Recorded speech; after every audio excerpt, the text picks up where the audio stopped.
여리고 사람인 기생 라합이 그렇게 말하지 않았습니까? 기억을 떠올려 보십시오. 하나님께서 홍해를 가르시고 요단 동편의 왕들이 이스라엘에 의하여서 쫄딱 망했다라는 그 소식 우리가 다 들어서 알고 있다라고 말했습니다. 그때 말씀드렸어요. 이미 그것만으로 여리고 사람들은 망연자실했다더라 라는 것이었죠. 게다가 설상가상으로 이번에는 하나님께서 여리고 사람들의 눈앞에서 뭘 가르셨어요? 그 요단강을 가르셨다라는 거예요. 그래서 적어도 200만 명이 넘었을 것으로 추정되는 이스라엘의 그 대군이 철철 넘치던 요단강을 단숨에 건넜습니다. 이에 여리고 사람들은 완전 쫄았고, 그래서 꽁꽁 숨어라 머리카락 보일라 마치 숨바꼭질 하듯이 문을 걸어 잠궜다더라는 이야기죠. 확인해 보실까요? 본문의 1절이죠. 이스라엘 자손들로 말미암아 여리고는 굳게 닫혔고 출입하는 자가 없더라. 모르긴 해도 이스라엘 백성들이 할례를 받고 엉거주춤했을 때 기회는 이때다 하면서 여리고 사람들이 성문을 열고 돌격 이렇게 공격했다면 아마도 여리고 사람들이 이스라엘 백성을 쉽게 이겼을 거예요. 그런데 여리고 사람들은 성문에서 한 발짝도 나가지 않았다더라는 것이죠. 공포에 질려서 움직일 생각조차 하지 못했던 것으로 보입니다. 그래서 저렇게 성문을 닫고서 숨어버렸던 것이에요. 아마도 이것은 여리고 사람들의 마음 상태를 여실히 보여주는 장면이 아닐까 생각을 합니다. 그냥 라합처럼 에라 모르겠다, 나 그냥 하느님 믿고 하느님 편에 설래 이랬으면 좋았겠지만 여리고 사람들은 마치 애굽 왕 바로처럼 완악한 마음, 다친 마음을 가졌다라는 거예요. 길가나 돌밭과 같이 굳은 마음을 품었다라는 것입니다. 뿐만이 아니죠. 저렇게 여리고 사람들이 문을 꽁꽁 걸어 잠갔다라는 것은 이스라엘 편에서 여리고 성을 공략하기가 쉽지 않게 되었다라는 사실을 말해주는 대목도 되겠습니다. 실제로요, 고고학자들이 저 여리고성을 실제로 발굴했습니다. 굉장히 두터운 성벽이었다라고 해요. 근데 어찌되었든 그 성문마저도 저렇게 굳게 닫아버렸다라고 한다면 말 그대로 이스라엘 백성은 홍해나 또 요단강 같은 또 하나의 장벽을 맞닥뜨리게 된 것이죠. 자, 그렇다면 이제 이스라엘 백성은 어떻게 처신해야 하겠습니까? 그냥 에라 모르겠다 돌격 앞으로 이게 상책이겠습니까? 아니죠.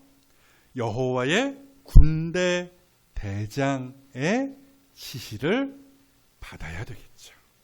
지난 시간에 그렇게 말씀드렸죠. 여호와의 군대인 이스라엘 백성의 총지휘관 누구시다? 예수님이시다. 그분이 짠 하고 나타나셔서 스스로를 여호와의 군대 대장으로 소개하셨잖아요. 그러하기에 이스라엘 백성은 어떤 사람의 계획과 군중의 여론을 따르지 않고 일단은 여호와의 군대 대장 예수님, 다시 말을 바꾸면은 하나님의 입으로부터 나오는 그 모든 말씀에 집중해야만 했던 것이죠. 자, 그래서요, 여호와의 군대 대장께서 내놓은 필승 전략 무엇이었습니까? 본문 2절 이하를 보십시오. 여호와께서 저기에 등장하신 여호와를 저는 여호와의 군대 대장으로 본 것입니다. 어찌되었든 여호와께서 여호수아에게 이르시되 보라, 내가 여리고와 그 왕과 용사들을 내 손에 넘겨주었으니 너희 모든 군사는 그 성을 둘러 성 주위를 매일 한 바퀴씩 돌되 엿새 동안 그리 하라. 어쩌고 저쩌고 숄라숄라 저렇게 작전이 이제 하달 되고 있는 것인데요. 간단하게 요약을 한다면 그냥 돌아. 그냥 막 돌아. 매일 한 바퀴씩. 그렇죠? 6날 동안. 6바퀴죠. 그리고 마지막 7째 날에는 7바퀴. 합이 총 몇 바퀴입니까? 13바퀴입니다. 한 바퀴 도는데 1시간 반에서 2시간 정도 걸렸을 것이라고 보는데 마지막 날에는 7바퀴를 한 번에 돌아야 되잖아요. 하루아침에. 그것 좀 힘들었을 것 같아요. 어찌되었든 돌아. 그냥 돌아. 그리고서 7째 날에 다 돌고서 신호가 뿡뿡 뭐 이렇게 울리면은 소리 질러 뭐 이런 거예요. 그러면 성벽이 우르르르 무너질 거야. 그때 들어가. 그리고 그 성을 차지해. 오케이? 그거예요. 자, 그렇다면 여기서 돌발 퀴즈. 저 말씀을 들은 여호수아가 뭐라고 했을까요? 성경엔 나오지 않아요. 뭐라고 했을까요? 돌겠네. 이거 그냥 돌아버리겠네. 정말 그렇게 하지 않았겠지만 무슨 얘기입니까? 그만큼 황당한 작전이었다라는 것이죠. 그러나 예수님의 작전이 그렇게 조금 황당해 보일지는 몰라도 여러분 잘 들으세요. 승리를 얻기에는 충분했습니다. 그래서 보세요. 여호와의 군대 대장께서 오늘 뭐라고 하셨습니까? 보십시오. 보라, 내가 여리고와 그 왕과 용사들을 누구의 손에 넘겨주었다? 내 손에 넘겨주었으니. 넘겨주었다. 문법적으로 완료형이거든요. 아직 일어나지도 않은 일을 과거 완료로 표현하신 거예요. 말인즉 뭐라고요? 결과는 이미 나와 있다는 이야기예요. 승리는 누구의 것? 승리는 내 것일세. 보세요. 세상을 지으시고 운영하시는 창조주 예수님의 말씀이 저거예요. 그렇다면 볼 일도 없는 것이죠. 아무튼 결과는 우리가 다음 시간에 살필 것이고요. 다만 우리는 그 과정 가운데에서 승리의 비결에 관한 몇 가지 교훈을 얻을 수 있어요. 성도로서 세상을 멋있게 살아가는 삶의 지혜를 이 대목에서 얻을 수 있다는 거예요. 그래서 먼저 한번 따라해 보실까요? 하나님과 함께 한 걸음 한 걸음. 자, 말씀드린 대로 매일 한 바퀴씩이고 7째 날에는 몇 바퀴? 7바퀴입니다. 합이 그래서 13바퀴예요. 근데 이걸 되는 대로 야 돌아 와 신난다 뭐 이렇게 막 돌지는 않았어요. 나름 질서 있게 돌았죠. 본문 8절 이하의 말씀을 보십시오. 여호수아가 백성에게 이르기를 마침에 제사장 7은 양각 나팔 7을 잡고 여호와 앞에서 나아가며 나팔을 불고 여호와의 언약궤는 그 뒤를 따르며 그 무장한 자들은 나팔 부는 제사장들 앞에서 행진하며 후구는 궤 뒤를 따르고 제사장들은 나팔을 불며 행진하더라. 좀 복잡하게 이렇게 저렇게 설명이 되어 있는데 아무튼 간에 보십시오. 저 부분에서 저 대형 가운데에서 중심은 주인공은 언약궤입니다. 그러니까 언약궤를 중심으로 군대가 앞뒤로 포진했다라는 것이죠. 혹시나 해서 말씀드립니다. 언약궤가 무엇입니까? 그렇게 크지 않은 상자예요. 어찌 보면 초라해 보일 수도 있습니다. 번쩍번쩍 금으로 입혀져 있지만 그래도 그렇게 크지 않아요. 하지만 그 속에 뭐가 담겨 있습니까? 말씀이 담겨져 있죠. 그리고 그 언약궤를 덮는 뚜껑이 있으니 그것을 시은좌라고 부르는데요. 말 그대로 하나님의 은혜가 베풀어지는 자리다라는 뜻이에요. 아무튼 간에 그래서 언약궤는 말씀 그 자체라고 할 수 있고요. 더 나아가서 은혜가 풍성하신 하나님의 함께 하심을 상징하는 성물이다. 뭐 그런 이야기입니다. 이런 맥락 가운데에서 본문을 잘 들여다보십시오. 언약궤와 그 물건과 하나님이 무려 동일시되고 있습니다.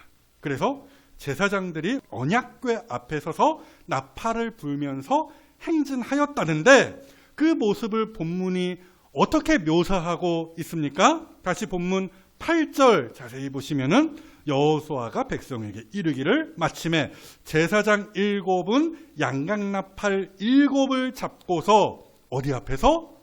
여호와 앞에서 나아가며 나팔을 불고 여호와의 언약궤는 그 뒤를 따르며, 그렇죠? 나팔을 불면서 제사장들이 언약궤 앞에서 행진하는 그 모습을 딱 뭐라고 표현한 거예요? 여호와 앞에서 나아간다라는 말로 표현한 것이죠. 그러니까 이스라엘 백성은요, 여리고성을 뱅뱅돌돌 언약궤로 상징된 바로 그 하나님을 중심으로 해서 앞으로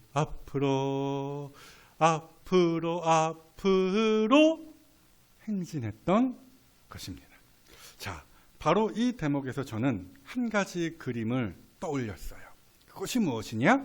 이스라엘 백성이 광야에서 행진하고 머물며 살았던 그 모습들입니다. 모양새가 정확하게 일치하지는 않아요. 그럼에도 이스라엘 백성들은 그 광야에서 40년간 살 때 항상 언약궤를 중심에 두고 살았다더라는 것이죠. 어딜 갈 때나 설 때나 언약궤, 하나님 그 말씀을 중심으로 하여 살았다더라는 이야기예요. 딱 그와 같은 그림을 오늘 이 여리고성 앞에서 우리가 다시 한번 보는 거예요. 그래서 모르긴 해도 이스라엘 백성들은 여리고성 주변을 행진하며 옛일을 떠올리지 않았겠습니까? 지금 그 광야에서의 그 행진이 그 여리고성 앞에서 재현된 거잖아요. 그래서 맨날 하나님께 반항하고 또 그 일로 말미암아 하나님께 혼났던 그 일들을 새록새록 떠올리면서 어떤 이는 실제로 회개했을지도 모르죠. 또 어떤 이는 그럼에도 불구하고 하나님께서 날마다 은혜를 베푸심으로 말미암아 그 광야에서 생존할 수 있었던 것을 떠올리며 마음 깊이 감사했을 것입니다. 어쨌든 그렇게 그들은 명령에 순종하며 승리를 향하여 한 걸음씩 한 걸음씩 나아갔어요. 그러니까 보십시오. 흔히 공성전이라고 하거든요. 성이나 요새를 공격하는 전투, 이게 공성전이라는 것인데요. 드라마 대조영이나 판타지 영화지만 반지의 제왕, 뭐 이런 영화를 떠올려 보세요. 별의별 장비가 다 동원되어서 닫힌 성문을 쳐부수기 위하여서 빗발치는 화살 사이로 돌격을 합니다. 그런데 오늘 보세요. 그런 낌새는 아예 없는 것이죠. 돌고 또 돕니다. 여호와의 말씀이자 그 임재의 상징인 언약궤를 중심으로 말입니다. 사랑하는 여러분, 우리는 여기에서 성도로서의 삶의 지혜와 승리의 비결을 배우는 것이에요. 그러니까 성도의 삶이라는 것은 뭐 생각보다 거창하지 않다라는 거예요. 그죠? 이스라엘 백성이 언약궤를 모시고 그 하나님 앞에서 행진했던 것과 같이 하나님의 말씀과 함께 하나님 앞에서 그 하나님을 중심으로 하나님의 살아계심을 믿으며 앞으로 그저 앞으로 한 걸음씩 행진하는 것이라는 말씀이죠.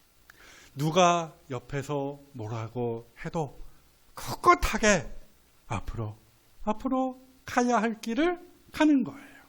하나님께서 내 앞에서 길을 때로는 트시고 또 때로는 내 등 뒤에서 팍팍 밀어주시며 끝내 그의 뜻이 이루어질 줄로 믿음으로 그 승리의 날을 소망하며 오늘 순종하며 미련 없이 행진하는 것이죠. 이와 똑같은 원리를 골로새서에서 가르칩니다. 골로새서 2장 말씀 우리 다 같이 한번 읽어볼까요? 시작. 그러므로 너희가 그리스도 예수를 주로 받았으니 그 안에서 행하되. 아멘. 그러니까 성도라면 어디에서나 무엇을 하든지 그를 중심으로 살아간다라는 이야기예요. 자, 그래서요, 한번 나 스스로를 돌아보십시다. 지난 한 주를 사시면서 보세요. 진지하게 내 생각과 마음과 그 모든 행동의 중심 가운데에 하나님이 계셨습니까? 하나님 앞에서 행하셨습니까? 말 그대로 하나님이 있는 삶을 사셨습니까? 사랑하는 여러분, 우리는 주중에 북이스라엘 왕들의 이야기를 통하여 하나님 없는 인생이 얼마나 비참한지에 대해서 확인해 보았습니다. 열왕기하 15장의 이야기인데요. 내가 왕이 될 상인가? 말하자면 딱 그거예요. 그러면서 왕의 자리를 빼앗고 한 달 만에, 두 달 만에 누가 누구를 죽이면서 말 그대로 돼지처럼 살았던 인생들을 우리가 열왕기하 15장에서 만나보았어요. 하나님은 안중에 없어요. 하나님 앞에서 행하는 거 없어요.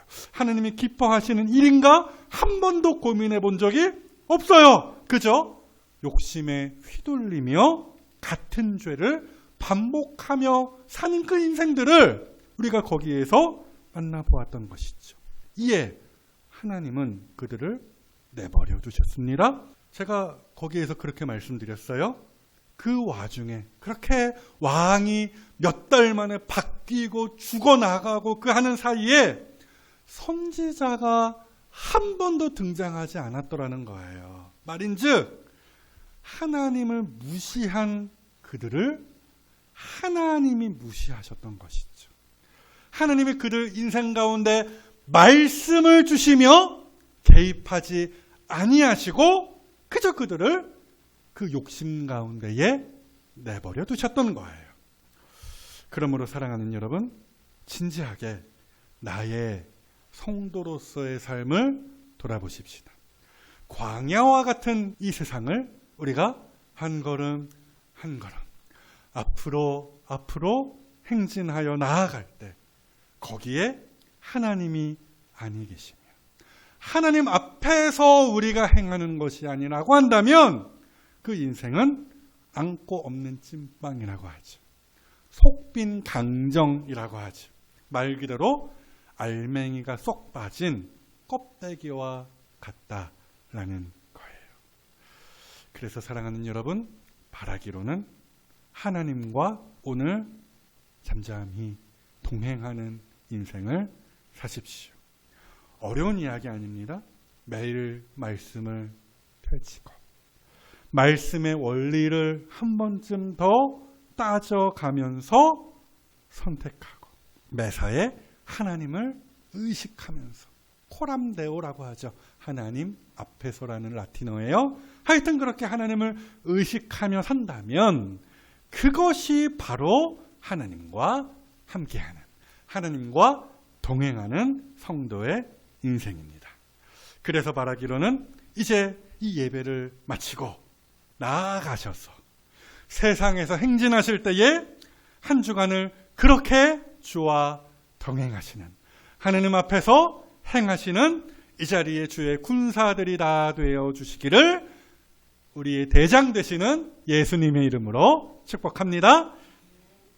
여기에서 한 걸음 더 나아가서 본문을 통하여 배우는 승리의 비결이라고 한다면 또 한 가지, 삶의 지혜라고 한다면 또 한 가지 있습니다. 한 번만 더 따라해 보세요. 하나님이 다 하시니 입국 닫. 갑자기 막 뭐가 막 막혀오죠. 입을 꾹 닫자라는 이야기예요. 여호수아의 명령이 떨어지자 이스라엘 백성은 언약궤를 중심으로 줄지어 여리고성을 뱅뱅 돕니다. 그리고 결정적으로 이스라엘 백성은 여리고성을 도는 내내 침묵했습니다. 그렇죠? 침묵. 마지막 7일째 되는 날에 전방을 향하여 함성 10초간 발사! 여호수아가 어떤 명령을 어떻게 정확하게 내렸는지는 모르겠지만 여호수아가 이런 식으로 명령을 내리기 전까지 이스라엘 백성은 침묵했습니다. 무려 7일 동안. 무건 수행하는 것도 아니고 스님들이 침묵했어요. 확인해 보실까요? 본문 10절이죠. 여호수아가 백성에게 명령하여 이르되 너희는 외치지 말며 너희 음성을 들리게 하지 말며 너희 입에서 아무 말도 내지 말라. 그리하다가 내가 너희에게 명령하여 외치라 하는 날에 외칠지니라 하고. 보세요. 여호수아는 침묵을 진짜로 무지하게 강조하고 있습니다. 같은 표현을 무려 3번 하잖아요. 외치지 말고 목소리 들리게 하지 말고 너희 입에서 아무 말도 아무 소리도 나오지 않게 하라. 왜 그랬을까요? 우리는 2가지 의미를 생각해 볼 수 있어요. 우선은 이거죠. 하나님께서 다 하신다라는 의미로서의 침묵입니다. 자, 출애굽 때의 일을 한번 떠올려 보세요. 애굽 왕 바로가 이끄는 군대가 이스라엘 뒤를 쫓고 있습니다. 그리고 앞에는 뭐가 가로막고 있어요? 홍해. 말 그대로 이스라엘 백성은 빠져나갈 구멍이 없었던 것이죠. 이에 이스라엘 백성들은 난리를 쳤어요. 모세의 멱살을 붙잡고서 너 이 자식 그냥 우리를 애굽에서 죽게 하지 모더러 우리를 이 광야로 이끌어내어서 여기에서 우리를 죽게 만드느냐 이렇게 따졌습니다. 바로 이때 모세가 그렇게 벌벌 떠는 이스라엘 앞에서 선포한 그 한 말씀 뭐였어요? 아까 우리가 불렀던 찬양의 가사와 같은 말씀이었죠. 모세가 백성에게 이르되 너희는 두려워하지 말고 가만히 서서 여호와께서 오늘 너희를 위하여 행하시는 구원을 보라. 너희가 오늘 본 애굽 사람을 영원히 다시 보지 아니하리라. 여호와께서 너희를 위하여 싸우시리니 너희는 가만히 있을지니라. 지금이 바로 그런 시간이라는 거예요. 이스라엘의 총책임자이신 여호와의 군대 대장께서 직접 하달하신 명령이니 사람은 그냥 왜 있겠지? 요단강도 가르셨는데 어쨌든 믿음이 이스라엘 백성들에게 있는 거잖아요. 그가 하실 일을 기대하며 입국닥 잠잠하면 되는 것이에요. 뿐만이 아닙니다. 이 침묵은요, 불평을 막는 의미로서의 침묵이기도 했습니다. 이스라엘 백성은 그저 성을 빙빙 돌 뿐이었죠. 이건 이스라엘 백성이 봐도 참 이상한 전법이었어요. 하루 이틀도 아니고 일주일씩이나 그렇게 성을 빙빙 돌기만 하라니. 그리고 이걸 지켜보는 여리고 사람들은 처음에 뭐야? 쟤는 뭐 하는 거야? 겁을 집어먹을 수 있었겠지만 계속 돌기만 해. 저 이스라엘 사람들이 그걸 보면서 웃음이 나지도 않았겠습니까? 모르긴 해도 놀리면서 얕잡아 봤겠죠. 그렇죠? 상황이 이 정도면 이스라엘 안에서 불평이 나올 수 있었습니다. 여러분, 사람의 본성이 그래요. 월드컵 엊그저께 경기하는 거 보셨습니까? 짜릿한 역전승 아니었습니까? 그래서인가요? 얼마 전까지 축혀 막 욕하고 홍명보 막 물러나라 이렇게 홍명보 욕했던 사람들이 180도 돌아섰죠. 홍명보 자르라고 아우성이었다가 이제는 그가 명감독이라고 축혀 세우지 않습니까? 그런데 말입니다. 다음 경기 멕시코랑 하나요? 진다면 어떤 여론이 들끓을까요? 불평하겠죠. 홍명보 잘라라. 내 그럴 줄 알았다. 난리를 칠 것입니다. 사람이 그래요. 이스라엘 백성들도 그랬습니다. 홍해를 짠 건넜어요. 얼마나 감격적인 은혜의 현장입니까? 하나님 최고, 하나님 짱 이러면서 막 찬양하면서 막 축제가 벌어졌죠. 그랬던 그들이 그 며칠간 물을 얻지 못하였다고 어떻게 했어요? 하나님께 기도하면 되는데, 그렇죠? 도리어 하나님을 원망하고 다투었다지 않습니까? 여러분 오늘도 얼마든지 그럴 수 있어요. 요단강 건너고서 으쌰 은매기사라 사기가 하늘을 찔렀겠지만 그 뙤약볕에 여리고성을 빙빙 돌기만 하면서 자연스럽게 띵 뭐 이런 게 아니라 뭐가 나와요? 한탄과 낙심과 불만과 불신의 소리가 나올 수 있는 것이죠. 그렇잖아요. 꼭 말하기를 좋아하는 사람이 어디에나 있습니다. 그렇죠? 불평하기를 좋아하고 남 얘기하기를 제가 누구 쳐다본다고 해서 그 사람 대고 얘기하는 거 아니에요? 오해하지 마십시오. 그렇죠? 남 얘기하기를 좋아합니다. 안 쳐다보고 얘기해야지. 비교하기를 좋아하고 자기 생각이 무조건 맞다면서 고집스럽게 주장하곤 하죠.